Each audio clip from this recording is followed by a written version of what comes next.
Assalamualaikum warahmatullahi wabarakatuh. Ketemu lagi dengan saya. Di sini saya akan mendemonstrasikan sebuah aplikasi yang sudah saya buat, di mana latar belakang aplikasi ini adalah untuk mempermudah tracing data invoice untuk pengiriman ekspor atau ke luar negeri ya, yang dilakukan oleh sebuah perusahaan ya, sebuah perusahaan pengiriman. Di sini ada yang namanya customer, ada yang namanya shipper, ada yang namanya forwarder. Siapa itu forwarder? Forwarder adalah orang yang bertindak untuk membawa barang kita nih, sebagai shipper atau sebagai PPJK juga bisa ya. Intinya rekan kerja ya. Forwarder itu rekan kerja yang yang membantu lah ya, membantu proses pengiriman hingga sampai ke customer ya. Kurang lebihnya sistem ini dibuat untuk mendata histori suatu pengiriman ya. Ada yang namanya istilah ETD dan ETA. ETD itu maksudnya estimasi keberangkatan dari negara eksportir ya, atau misalkan di sini saya ambil contoh adalah eksportirnya Indonesia, berarti ETD-nya di sini adalah Jakarta ya, atau Tanjung Priok kalau misalkan by sea. Kalau untuk by air berarti Soekarno-Hatta. Kemudian untuk ETA itu estimate time arrival ya, jadi nyampai di negara tujuan. Nah, negara tujuan kita ekspornya kemana? Misalkan ke Cina, berarti nanti itu masuknya ETA ya. ETA nya tanggal berapa? Misalkan ETA tanggal 30 Agustus ya, berarti dia nyampe nya tanggal 30 Agustus. Kemudian ETD Jakarta tanggal berapa? Misalkan ETD Jakarta tanggal 7, berarti berangkat dari Jakartanya tanggal 7 ya. Oh, itu sedikit gambaran tentang aplikasi ini dibuat ya. Kenapa aplikasi ini dibuat ya? Karena untuk mempermudah proses tracing datanya. Oke. Langsung saja kita demonstrasikan apa saja sih yang ada di dalam aplikasi ini. Mari kita login sebagai admin. Oke, jadi di sini ada yang namanya login admin dan ada yang namanya login user. Dimana login user ini kita akan buatkan untuk si forwarder. Jadi nanti si forwarder di sini akan mengupdate shipment shipper atau shipmentnya si pengirim ya, untuk mempermudah si pengirim mentrace datanya yang sudah disubmit ke forwarder. Oke, di sini saya bertindak sebagai administrator atau eksportir ya, orang yang mengekspor barang ke luar negeri. Oke, saya akan masuk sebagai eksportir. Di sini saya ambil contoh adminit.com. Passwordnya dimasukkan, passwordnya, kemudian login. Nah, ini ya, kurang lebih dari halaman admin ya. Oke, sebentar nih, kurang jos ini, saya ganti browser dulu ya. Oke, kita ulangi login sebagai shipper atau pengirim. Nah, ini dia tampilannya. Jadi di sini ada halaman depan ya, sebagai logo company atau perusahaan tersebut sebagai eksportir. Lalu bagaimana cara menyimpan datanya? Nah, sebelum menyimpan data saya akan jelaskan dulu. Di sini ada menu user, di sini ada menu forwarder, kemudian di sini ada customer, kemudian di sini ada tracing data. Oke, yang pertama kita akan membuatkan user baru untuk forwarder baru ya. Misalkan forwardernya namanya PT apa ya? PT. Oke. KGM. Oke, KGM username-nya kgm@indo.co.id. Ini sebagai user ya tentunya ya. Passwordnya tulis juga. Oke, masuk, sukses. Nah, ini berhasil kita tambahkan ya, kgm.co.id sebagai user atau forwarder. Di sini ada keterangan yang online siapa aja ya. Kalau online di angka 1, kalau offline di angka 0. Kemudian, nah ini forwardernya ya. Tadi kan kita sudah nambah user untuk forwardernya. Nah, kita tambahkan dulu profil dari forwarder tersebut. Tadi kodenya KGM ya. KGM namanya PT Kargo Guna Mandiri. Oke, alamatnya Jalan Bekasi Raya. Oke, bla bla bla lah, bebas lah ya. Ini saya contoh aja biar nggak kepanjangan. Kemudian save. Nah, ini muncul ya kan. Kemudian customer kita akan kirim ke negara Cina, berarti namanya Shanghai misalkan ya, Shanghai Corporation, alamatnya Cina Distrik 3. Saya distrik ya,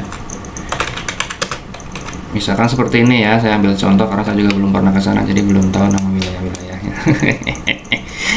Oke, langsung saja kita simpan datanya. Oke, nah ini Shanghai Corporation Distrik 3. Nah, kemudian bagaimana kita mensubmit data tracing invoice kita? Ya, kita masukkan ke menu tracing dulu, kawan-kawan. Nah, tambahkan data, masukkan invoice kita, misalkan invoice 2021 ya. Nomornya 0032. Pilih customer code-nya. Customer code-nya di sini angka 2. Dia akan muncul Shanghai Corporation. Nah, kita masukkan dulu nih sesuai data terakhir ya, estimasi aja. Misalkan Jakartanya tanggal 6. Kemudian ETA Shanghai-nya berapa? Tanggal 21. Oke.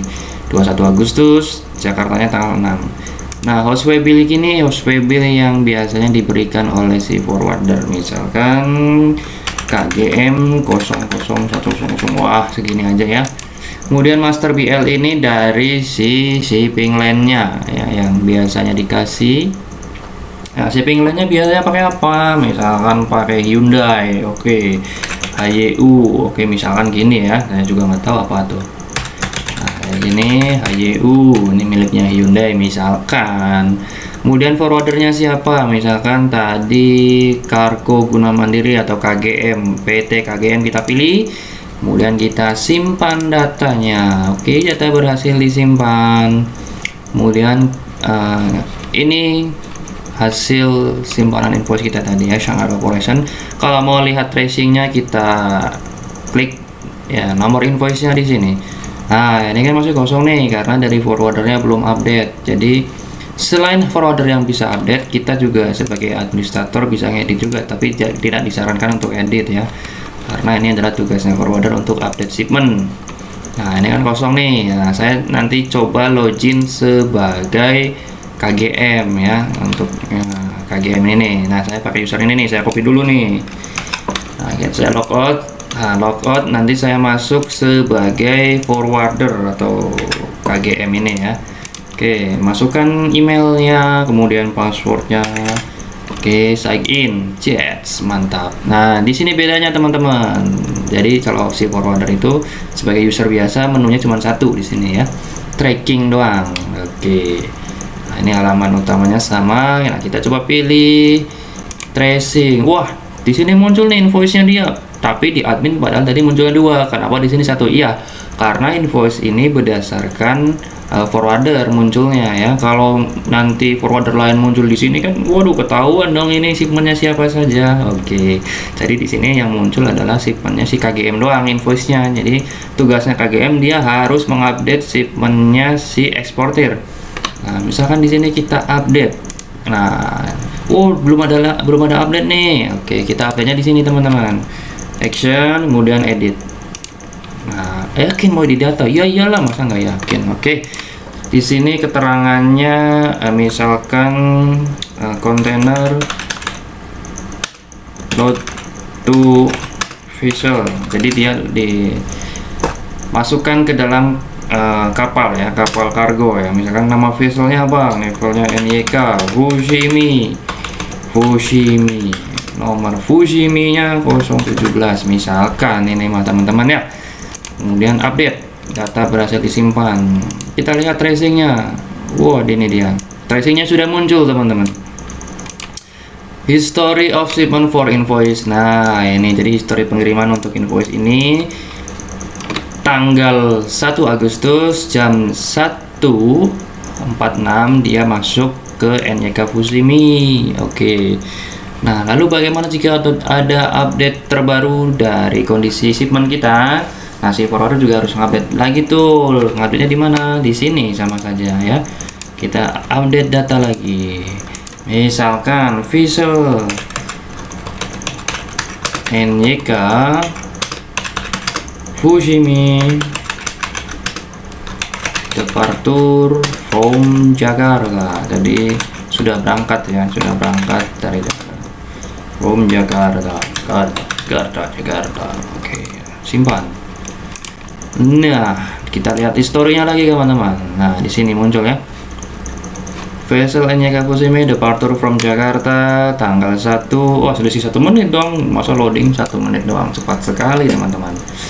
Iya, ini dia historinya muncul otomatis ya. Jadi kita bisa trace data invoice kita, hasilnya sampai mana saja sih, sudah selesai belum, gitu. Nah, ini invoice kita. Mau update lagi gimana? Sama saja. Selama ini statusnya masih open, berarti harus diupdate terus ya. Oke, kita update misalkan shipment complete, delivered to customer. Apa kayak bahasanya Inggris orang artinya ya. Delivered to customer artinya sudah terkirim atau sudah terkirim, apa bahasa Indonesia apa lah ya. Sudah terkirim. Oke. Historinya ada lagi. Nah, ini sudah ada teman-teman. Ya. Kita sort date ya. Ini ya, masuk semua ya. Oke, kita login lagi sebagai administratornya atau eksportirnya. Oke, ini eksportirnya teman-teman. Ya, mantap. Nah, ini dia. Kita juga bisa lihat ya sebagai eksportir. Nah, ini juga kita bisa lihat. Nah, oke. Nah, ini saya belum tambahkan fungsi untuk meng-close data ini ya. Nanti nextnya aplikasi ini saya akan coba improve lagi agar bisa mengupdate shipmentnya menjadi clause. Oke, kurang lebihnya seperti itu teman-teman. Apabila ada kesalahan kata, informasi atau yang lainnya, saya mohon maaf yang sebesar-besarnya. Sampai ketemu lagi di aplikasi-aplikasi berikutnya. Terima kasih sudah nonton video ini. Untuk yang mau mendapatkan aplikasi ini bisa lihat di deskripsi video ya, karena ini saya akan upload di YouTube. Lebih aman belanja di Shopee atau Tokopedia, hubungi saya langsung juga boleh, biar aman. Terima kasih. Wassalamualaikum warahmatullahi wabarakatuh.